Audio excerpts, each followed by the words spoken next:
அவ மேலதான் எனக்கு டவுட்டா இருக்கு. ஏய், என்ன தப்பா சொன்ன அவ? ஆமா, இவ பெரிய துப்புரவு உளவாளி. சொன்னோன்னு அனுப்பி கிழிச்சிட போறாங்க.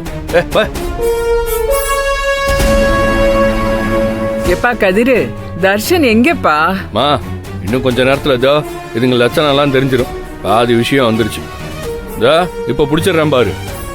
அதுக்கப்புறம் யாரும் இங்க வாயை திறக்க முடியாது. இவளுங்களுக்கும் இதோ இவளுக்கு கூட்டத்துக்கும் மொத்தமா ஆப்பு வைக்கிறேன். இதாருங்க, நிப்பாட்டுங்க. என்ன பேசிக்கிட்டு இருக்கீங்க? நீங்க பாட்டுக்கு பேசிக்கிட்டே போறீங்க. அதுவும் பொடி வச்சு பேசுறீங்க. எதுவுமே நேரா பேச மாட்டீங்களா? ஆமா, 2 பேரும் இப்ப எங்கிட்டு போனீங்க? சோடி போட்டு எதுக்கு திரும்ப வந்தீங்க? தச்சி வாய முட்டு நில்றி. அம்மா அதையே சொல்லிட்டு. என்னடா சொல்லு. அண்ணா, அந்த பயல அந்த தாடிக்கார வண்டியில தானே ஏறி போறான். என்னடா சொல்ற? ஆமாண்ணே, அப்ப அவன் பொண்ணு எல்லாரும் ஒரே வண்டியில தானே போறாங்க. டேய் லூசு பசங்களா, பிடிக்காம என்ன வேடிக்கை பார்த்துட்டு இருக்கீங்களா?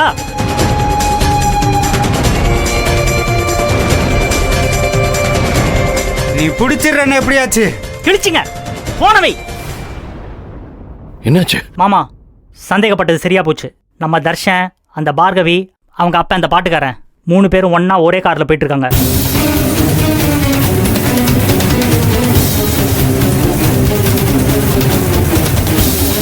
என்ன பார்கவியா?